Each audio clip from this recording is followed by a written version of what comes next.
from the fungus-infested Univest Studios at Lehigh Valley Public Media in Bethlehem, PA, it is time for another blighted episode of chemical-free horticultural hijinks, You Betcha Garden. Arborvitae seem to be turning brown all over town. I'm your host, Mike McGrath, and on today's show, I'll reveal what I've learned about Arborvitae blight and what you can do to stop it or at least slow it down. Plus, yes, we will take that heaping helping of your fabulous phone call questions, comments, tips, tricks, suggestions, and haughtily harassing harumpifications. So keep your eyes and or ears right here, cats and kittens, because it's all coming up faster than you turning those brown spots back to green right after this. You're listening to an encore presentation of You Bet Your Garden. Support for You Bet Your Garden is provided by the Espoma Company, offering a complete selection of natural organic plant foods and potting soils. More information about Espoma and the Espoma Natural Gardening Community can be found at espoma.com. Welcome to another thrilling episode of You Bet Your Garden from the Univest Studios at Lehigh Valley Public Media in Bethlehem, PA. But I must acknowledge that my mind is in Philadelphia right now. I am not getting ahead of myself. I don't want to throw a Kenahara at the team, so I'm just wearing my National League pennant Phillies gear. And, hey, come on, kids, the pennant is something. You get a ring, you know. And Bobby the bobblehead is excited about games, too, aren't you, Bobby? Yes, once again, kids, I have lost it. But I'll pull it together to take a couple of your fabulous phone calls at 888-492-9444. Jennifer, welcome to You Bet Your Garden. Well, thank you. How you doing, Jen? I'm doing great. How are you? Just ducky. All right, where are you? We are, I'm actually at work, which is in northern Kentucky, but I live in Cincinnati, Ohio. Okay, so I presume your question is about Cincy. Yes. All right, what do you got? So I live in a pretty urban setting. Cincinnati is pretty hilly, and we're right near downtown, and our house is on the side of a hill, and built in 1865. It's an older home. And we have two large stone, I guess you would call them stone planters in front of the house instead of a regular yard. Obviously, we didn't have a garage in 1865, so they were put in. Where'd they? Wait a minute. After that, where'd they keep the horse? I'm not sure. Maybe on the sidewalk. But yeah, so when they built the garage, they put these stone planters in because originally it was just kind of a giant planter. And we just moved there 2 years ago, and I think what's happened is I kind of did this last. It was filled with, of course, boxwoods and a weeping cherry tree. So I took those down since we had kind of a nice fall, and when I went to go into the soil was hard. So I thought, it's just dry. So I got it wet, and it's not just dry, it's dry and awful. It's dusty, and I don't know how else to explain it. I can't say I'm the most, seasoned gardener, but I couldn't even find a worm in my soil. It's just, and the tree pretty much just fell over when I pushed on it. After I cut one of the roots, it just fell over. And it makes sense now because I really couldn't get anything to grow in there. Okay. But so, I was just wondering, how do I make it better? So the terrible soil, where did it come from? I have no idea. I'm assuming it's, I think the people that owned the house before us and the people, they redid this, we think, around 1995. So I'm going to bet that's probably because the tree was definitely looking like it was in its it was at its end of its life. So I was thinking it was around 30 years old anyway. So you So didn't I'm plant. thinking they haven't done anything. You didn't plant any of these. No, I did not. Okay. Just curiously, why were you taking out the cherry tree? The cherry tree had it had gotten some of those big boily things looking. I don't really know what they're called on the side. Canker. It's good for the Halloween episodes. Yes. Yeah. It had 2 big cankers, and it was really weeping. It just started to look kind of sickly, and and the boxwoods were just way too big for the space. They were. I mean, yeah, it was just too much in a small space. These plants are out and done. Correct. Describe to me what these planters are like. Are they giant urns like you see outside a hotel? I sent you some pictures in the email, but they're literally field stone, and I would say the one on the upside of the hill is about 5 feet tall, and about it goes about 4 feet by 10 feet, and then the other one is about 8 feet by 4 feet. I guess on the other side it's much smaller. Now I see the pictures. They're planting beds made of, like you said, fieldstone, but they're kind of attractive. Yeah. I have to assume that there's no ground contact on the bottom, because that's the only way worms could get in there. And I see a drainage pipe on at the bottom of one, maybe 2 drainage pipes, and I presume the other one has it too. You're right. So you said they're basically 4 by...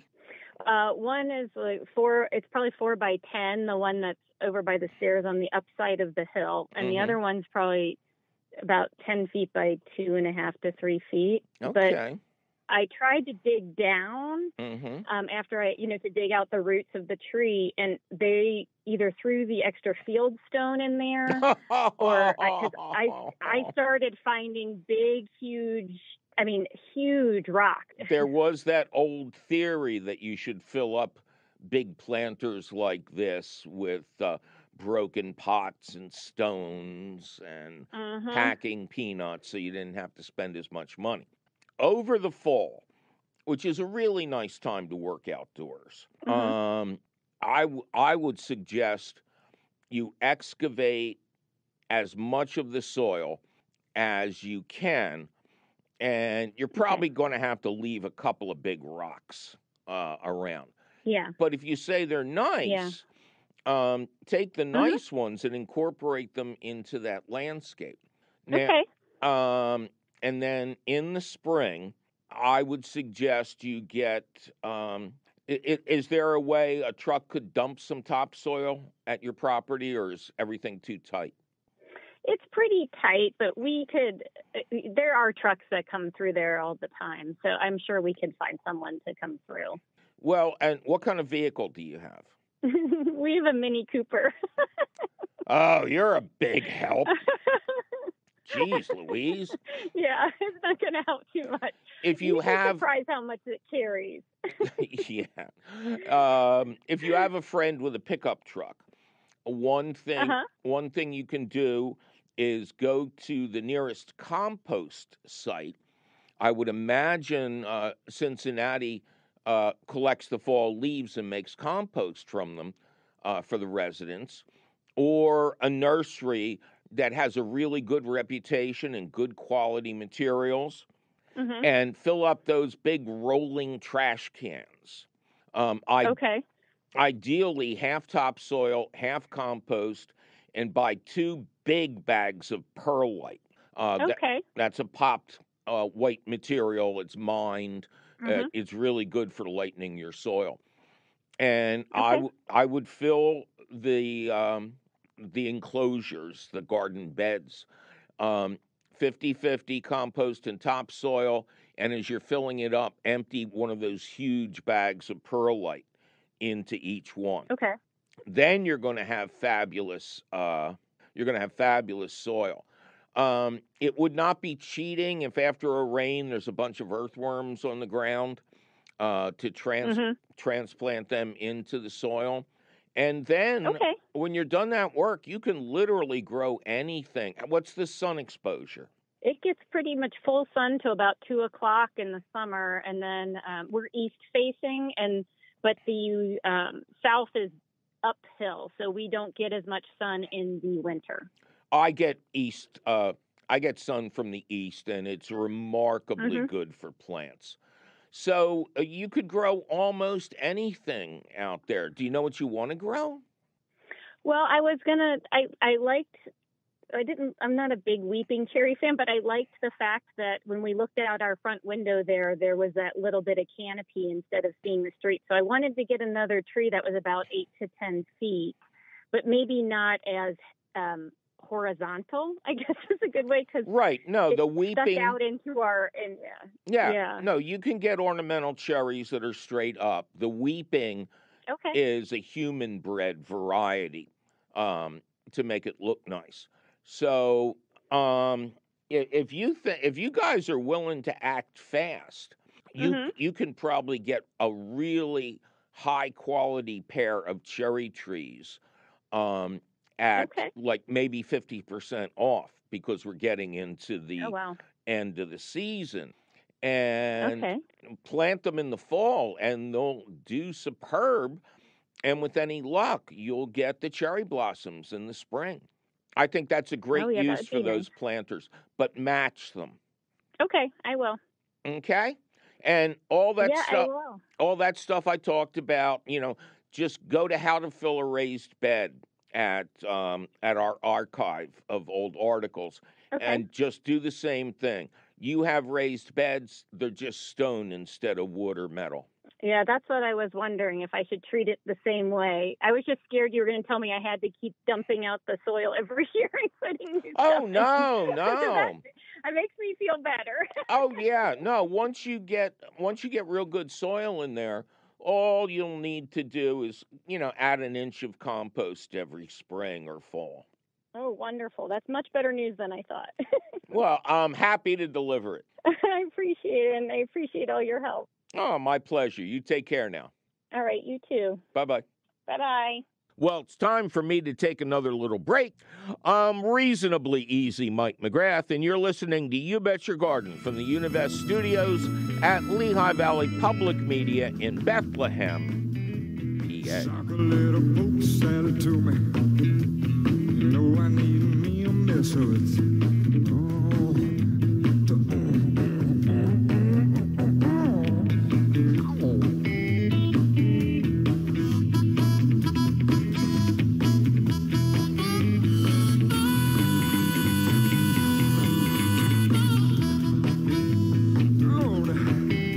You've been listening to an encore presentation of You Bet Your Garden.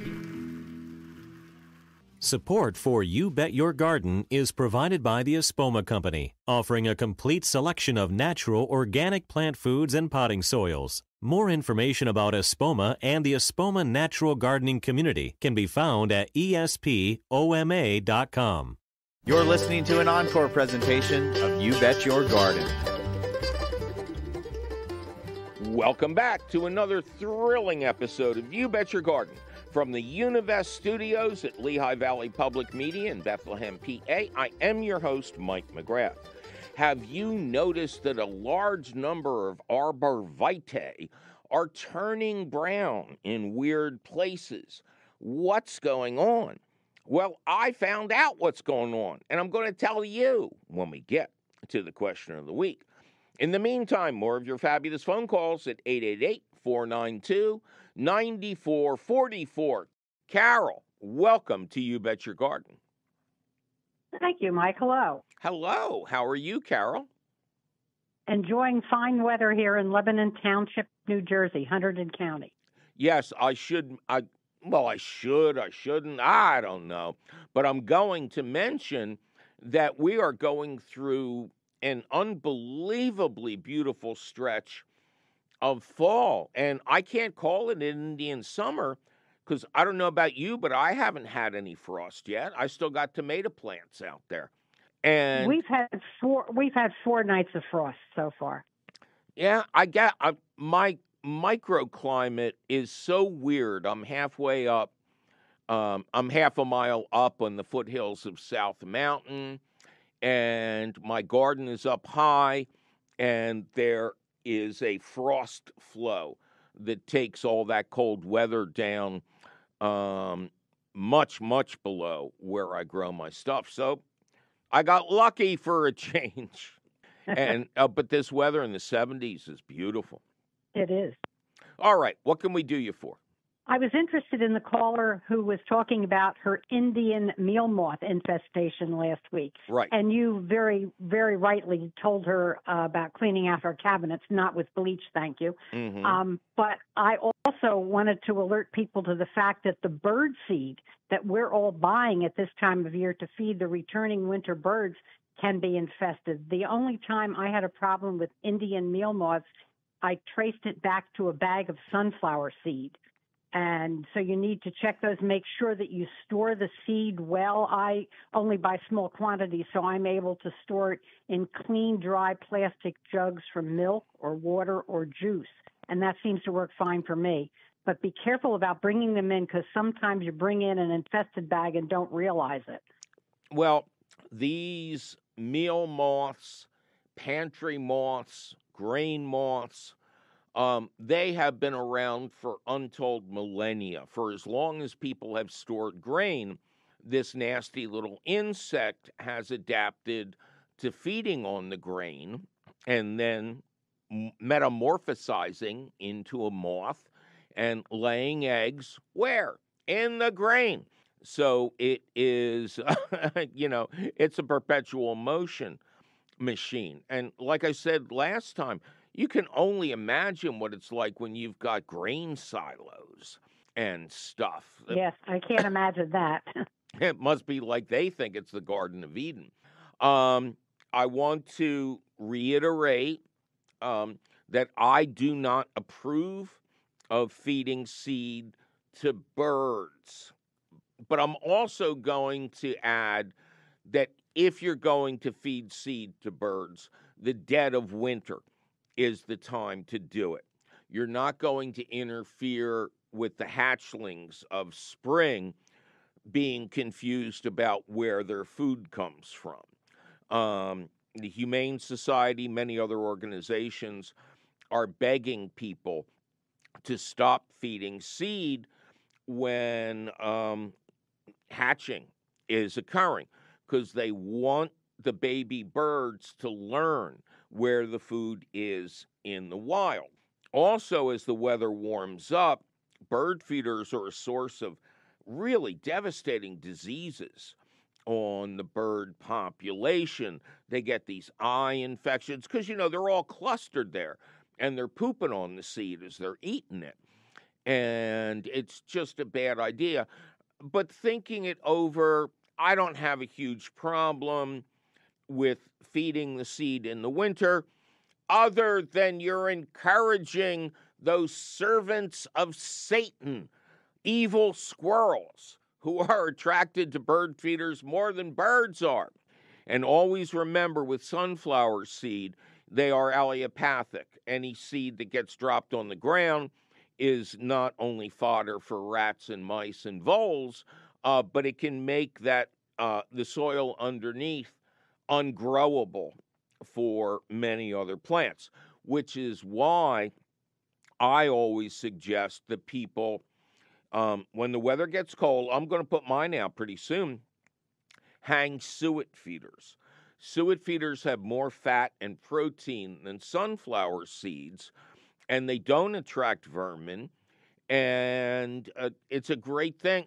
And you'll see just as many birds, if not more. I had a pileated woodpecker at mine last year, and that was amazing. So you're still feeding the birds, but there's no downside. But again, you want to feed some sunflower seed in the dead of winter, go ahead, just keep the feeder clean and stop feeding when nesting is over and baby birds are being hatched. I will also reveal a trick that I learned helping people who were growing their own storage beans like pinto beans and navy beans and stuff like that you would make soups and stews from over the winter, that if you think they have been infested or attacked by weevils, you put the beans in the freezer for a couple of days, and that kills the weevils. So same thing, especially with this. If it's freezing outside, or even just overnights when it gets colder, put your packaged bird seed out there, and you may well kill the moths and the caterpillars and the eggs before they have a chance to wreak mischief. I bowled her over. Well, I don't put feeders out because we have black bears. We scatter our seeds on the steps of our porch, and just a few at a time, so the birds come in, clean it up, and there's that. But so we don't have the feeder problem because, as I said, we've got black bears. They've looked in our windows. You know, I have lived out in the country for close to 40 years now. I've seen wild turkeys. We've always had a nest of red-tailed hawks on our property. We have every kind of bird and rodent you can imagine. And I've never seen a bear. I'm like almost disappointed. Magnificent creatures, that's for sure. Yeah, and having grown up as a kid in Philadelphia, I would expect the bear to be wearing a hat and carrying a picnic basket. So, you know, maybe it's... And riding a bicycle, too. Yeah, that's right. All right. Well, thank you. Thank you for bringing that up. That's something we did not address. And yes, that is a prime source of pantry moth infestations. So I hope you have an outbuilding or a shed or something like that. Just keep the seed in there so it doesn't get into the house. That's a good idea. And of course, okay, Mike, thank you very much. Of course, in the classic cartoon tradition, make up a big sign that says no bird seed in here. Yes, indeed. All right. Good luck to you, Carol. Thank you very much, Mike. Bye-bye. My pleasure. Bye-bye.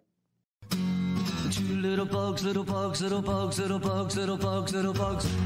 Two little bugs, little bugs, little bugs, little bugs, little bugs, little bugs. Two little bugs, little bugs, little bugs, little bugs, little bugs, little bugs. Two little bugs, little bugs, little bugs, little bugs, little bugs, little bugs.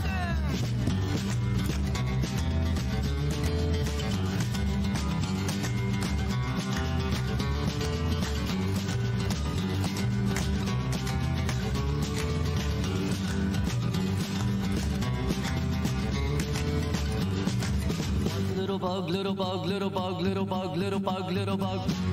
One little bug, little bug, little bug, little bug, little bug, little bug.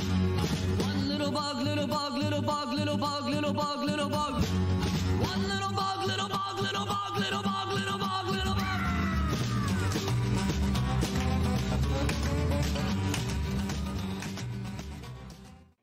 (888) 492-9444. Casey at the bat. Welcome to You Bet Your Garden.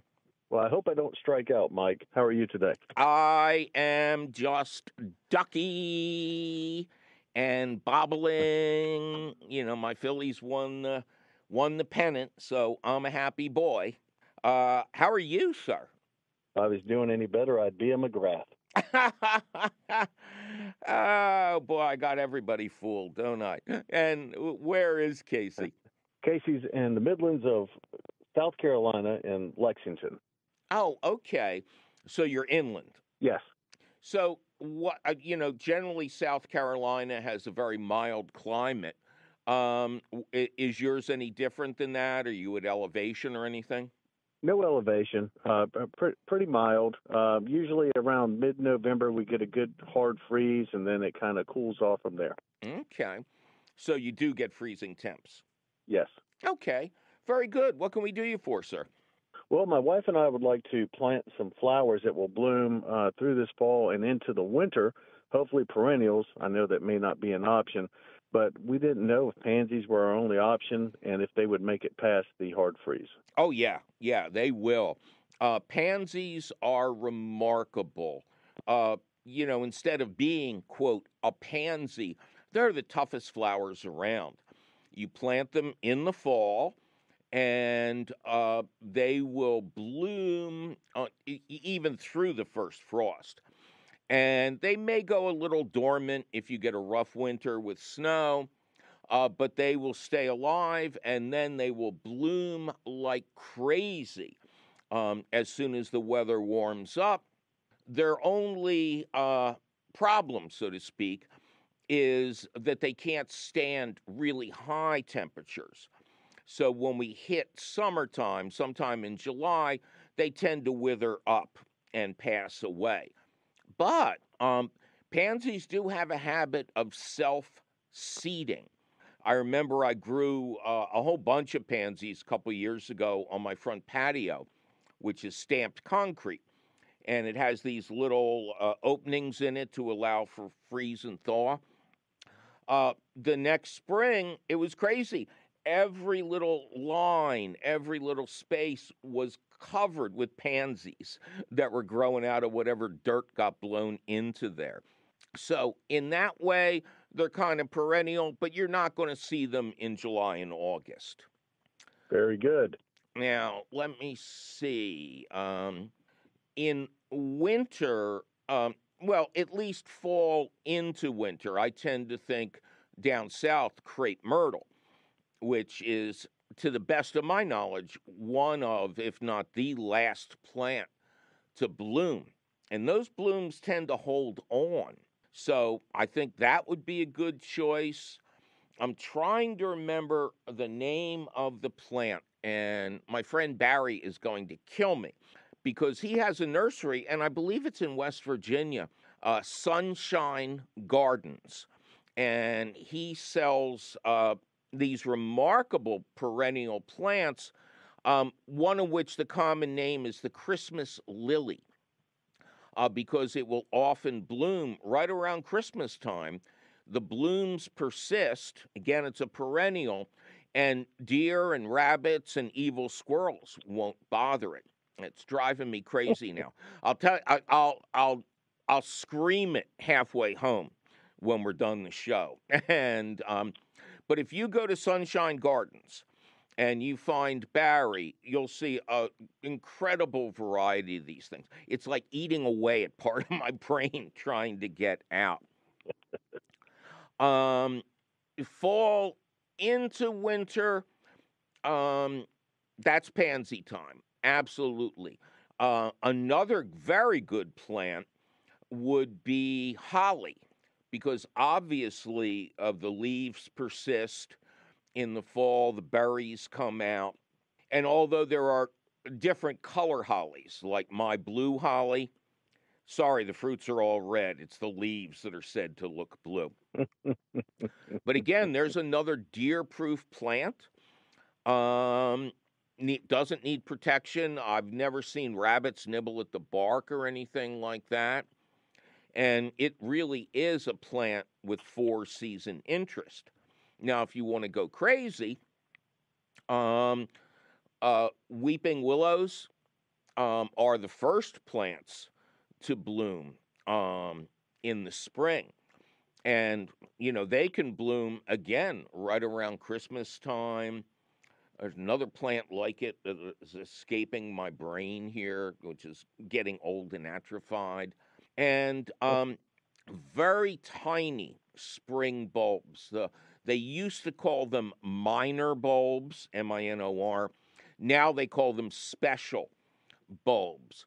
But bulbs like Glory of Snow, Snowdrops, these tend to bloom, again, right around Christmas time. And they can persist until the quote, normal bulbs come up, things like, daffodils. So I don't know if any of that suits your needs.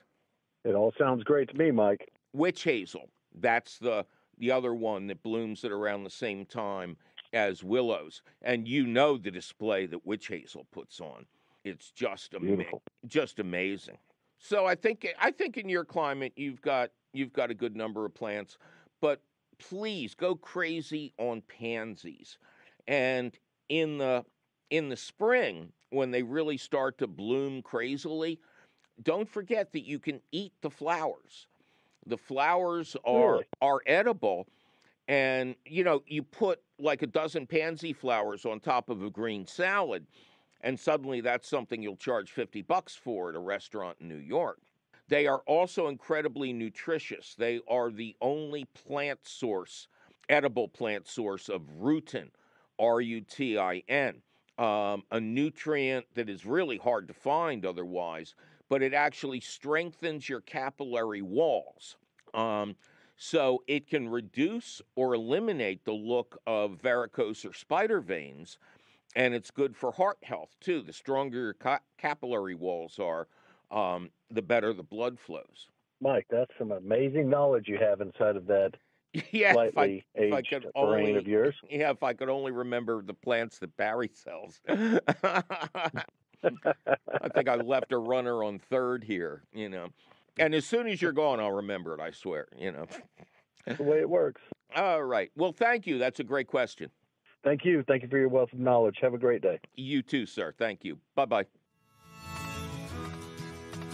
Well, it's time for me to take another little break.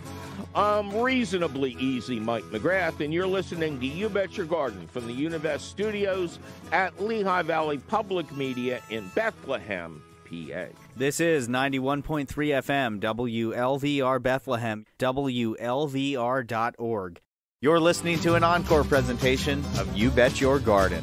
Welcome back to another thrilling episode of You Bet Your Garden from the Univest Studios at Lehigh Valley Public Media in soon-to-be the Christmas city, Bethlehem, PA. That's right, it's time to start getting those gifts, cats and kittens.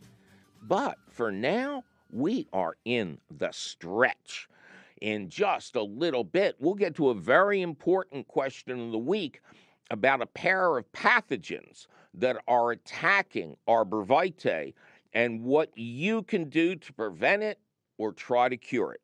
That's really important, and it's coming up after a couple more of your fabulous phone calls at 888-492-9444. Linda, welcome to You Bet Your Garden. Thank you. How are you today, Mike? I am just ducky. Where are you? I'm in Pennington, New Jersey. So my problem, I have two beautiful trees. They're probably about 8 years old. We planted them 2 years ago. One is a redbud and one is a dogwood. Okay. And they're planted in a meadow kind of area of my backyard. We only mow it every 2 or 3 years. Okay. And over this past winter, either mice or voles or something decided to make camp at the bottom of the dogwood, and they chewed the bark about 6 inches up from the ground and made a complete ring all the way around the tree. And I'm afraid it's lost. Well, you know that your meadow gives mice and voles excellent cover to get in there and nibble at the bark. Did they touch the dogwood? No, they did the dogwood. The redbud is still good, so I want to protect that over the winter. I'm figuring I need to mow around it and then cut everything way back so there's nothing next to the trunk that is attractive. But I didn't know if there was anything we could do to save the dogwood. I don't think the mowing is necessary because they're just going to hang out in the long grass and, take a short walk over to your bark. But you can buy at any nursery or garden center tree guards. And there's many types. When young fruit trees are sold, they almost always include a tree guard. And one of the most interesting is it's just a long strip of white plastic that's continuous. So it's really easy to wrap around the tree, but it's a deterrent. Since this sounds like an out-of-the-way area, you could also just get chicken wire or welded wire fencing and make a little cage around it, not touching the trunk of the tree. Now, I know that everybody will try to sell you products to repair the damage. The only thing that can repair the damage is the tree itself. Anything you apply to the damage is going to make things worse. Now, So this happened last winter? Yes, and it bloomed and did really well all summer, and it has beautiful leaves they're turning now. It looks good. And then nothing's wrong. You always, really? you Okay. always, I know the line is anytime the bark is girdled, the tree is dead. But that's not true of all trees. For instance, the tree that we get cork from, close up our wine bottles, that cork is the bark, and it's harvested regularly, and the tree doesn't mind. Same with cinnamon. That is the outer bark of a tropical tree. So there are plants in there that can survive this. But you appear to have done the best thing possible in this situation, which is nothing. And it's the hardest thing for gardeners to do because we always want to help the plants. But a lot of times the best thing to do is let nature take its course. And if that tree, put out its leaves and bloomed, you don't have any problem there. But I would make sure you protect it, like now, with tree guards or caging, so that the we had loose caging up to keep the deer from rubbing on it.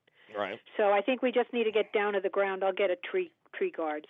Yes, because for instance, with chicken wire, I now think about it, mice and voles can go right through the holes. So I think you want to invest in a couple of real tree guards. And they're not expensive. It should be easy. Okay. Just make sure you take them off in the spring. All right. Because especially if they're covering a wound, you don't want them to get sucked in there, so to speak. Okay. Great. Well, I'm glad there's hope for the dogwood. Thank you very much. All right, it's time for a very important question of the week. Why are my Arborvitae turning brown? Ed from Delaware left us this phone message. My emerald Arborvitae are starting to die. They're turning brown. What could be the cause of this? I have 15 of them, and 5 are turning brown. Yeah, and I'll bet they're all in the middle, right, Ed? Well, we were originally going to have Ed ask his question on the show in a phone call, and I figured I would offer my usual answers. Wood mulch touching the trunks of the trees, chemical lawn treatments near the trees, poor drainage, trees planted too deep in the ground, a nearby neighbor spraying herbicides on windy days, or sunspots. But we've gotten this question a lot lately, and I wondered if something else was afoot or a tree. So I decided to investigate and turn it into a question of the week if I found something other than the usual suspects. And did I ever? It wasn't easy, but I finally located a bulletin from the University of Massachusetts at Amherst that told me all about Arborvitae needle blight. Anyone who has any type of Arborvitae on their property should read this bulletin. We'll include the link when we post this article at the Gardens Alive website. Anyway, 2 pathogens are responsible. Both are poorly understood, virtually unpronounceable, and at least one was unknown before 1989. Note, all Arborvitae are members of the Thuga family, Thuga, which is why you'll see variations of this word throughout. I quote from the bulletin.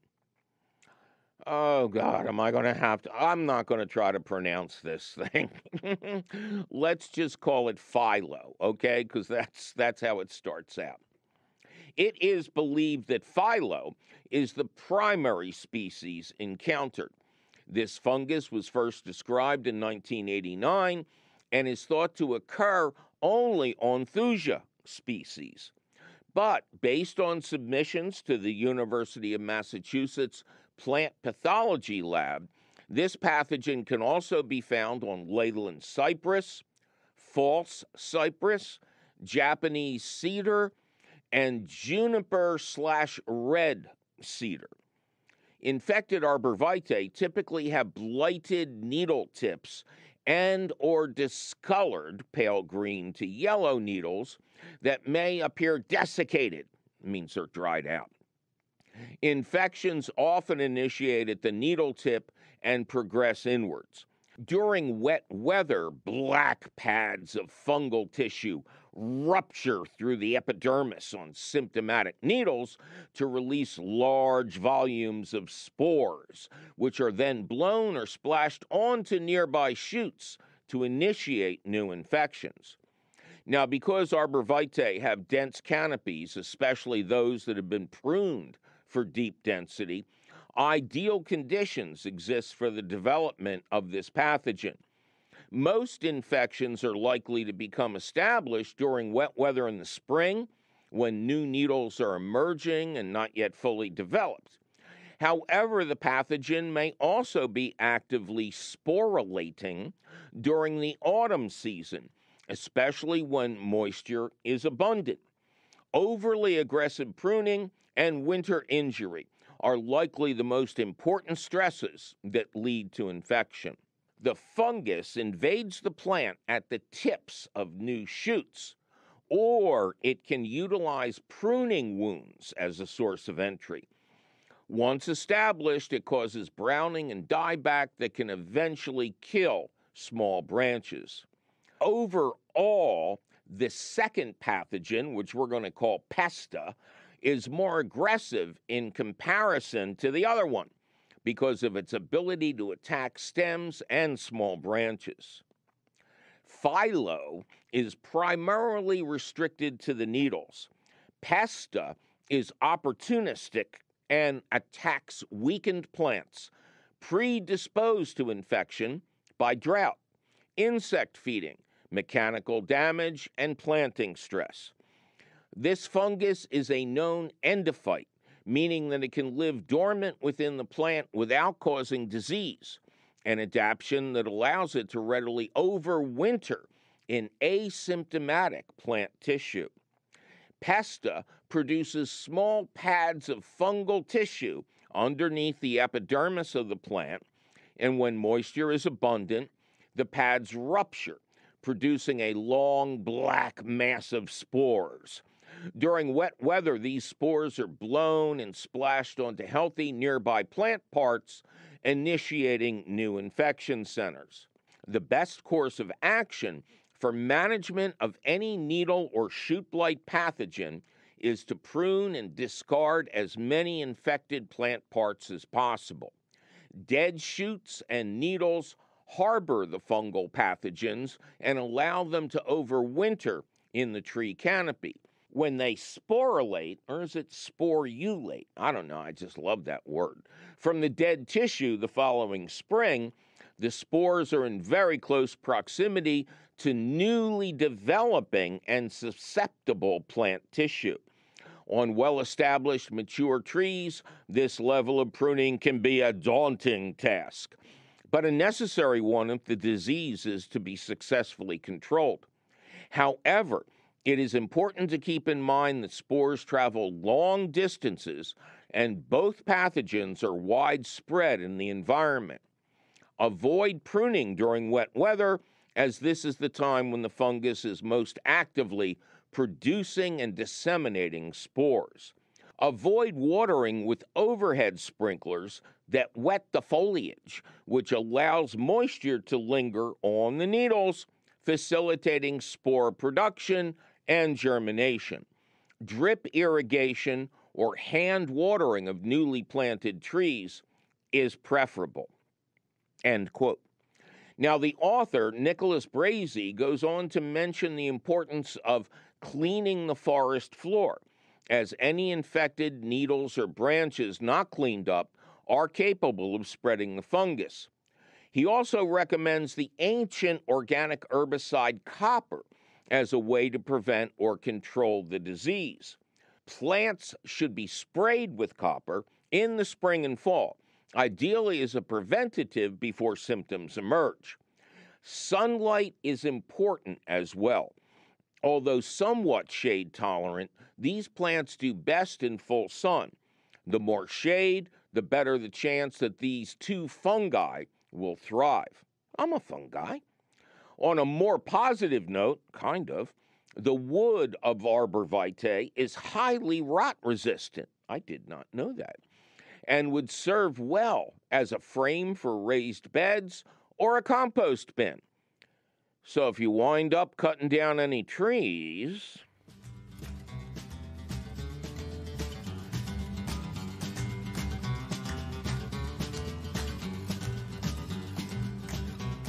Well, that sure was some depressing information about Arborvitae blight now, wasn't it?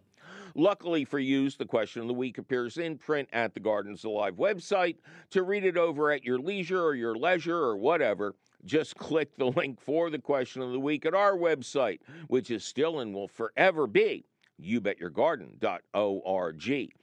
Gardens Alive supports the You Bet Your Garden question of the week, and you'll always find the latest question of the week and old ones at the Gardens Alive website. Yikes, my producer is threatening to attack my arbor if I don't get my Vitae out of this studio. We must be out of time. But you can call us anytime at 888-492-9444. We actually got rid of the old calls, and you can really leave a message now. Or send us your email. You're tired, you're poor, you're wretched refuse teeming towards our garden shore at YBYG@WLVT.org. Yeah, and we fixed the problem with the emails, too. Hey, always include your location. You Bet Your Garden is a half-hour public television show, an hour-long public radio show and podcast, all produced and delivered to you weekly. Actually, I think it's strongly. From the Univest studios at Lehigh Valley Public Media in Bethlehem, PA. Our radio show is distributed by PRX, the Public Radio Exchange. You Bet Your Garden was created by Mike McGrath. Mike McGrath was created when he awoke one night to find Captain Nemo's Nautilus in his front yard. The living legend of South Street, Ken Queter, is our musical director. Our chief content officer is Yoni Greenbaum. Our angel of the airways is Christine Dempsey.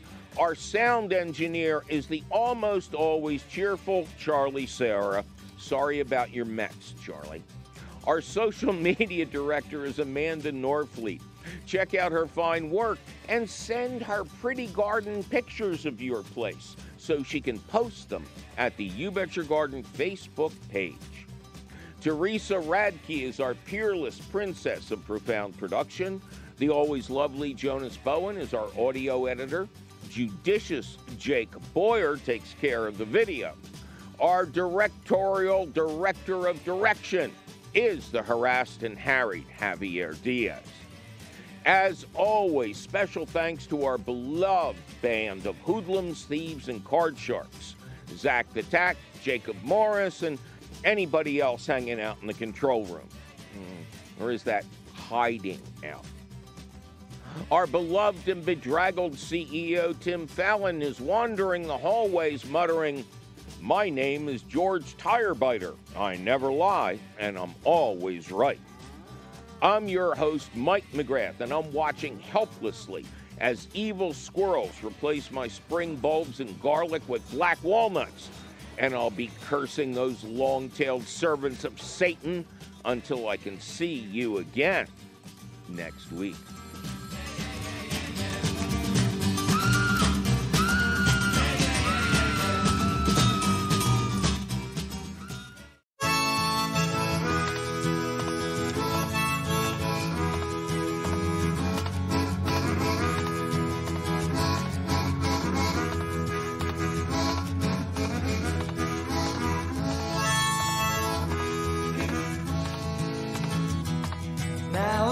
You sitting there, seeing the passers-by all stare, like you have no place to go. But there's so much they don't know about apple scrub. You've been stood around for years, see my smiles and touch my tears. How it's been a long, long time, and how you've been on my mind.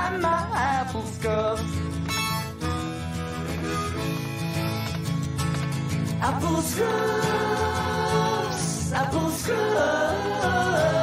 How I love you, how I love you.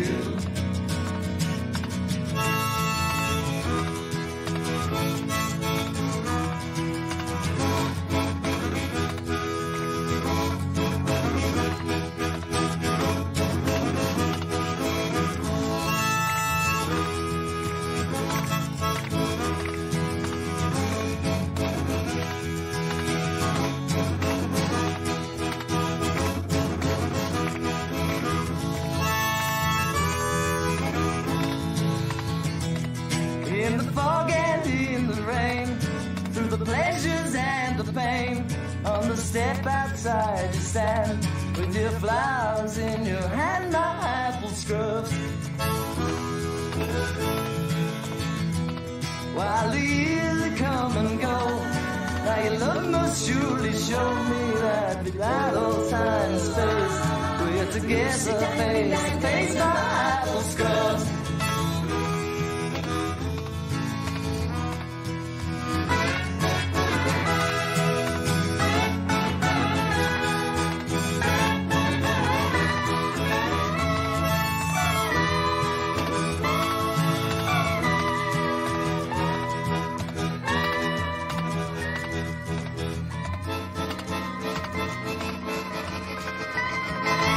Apple scrubs, apple scrubs.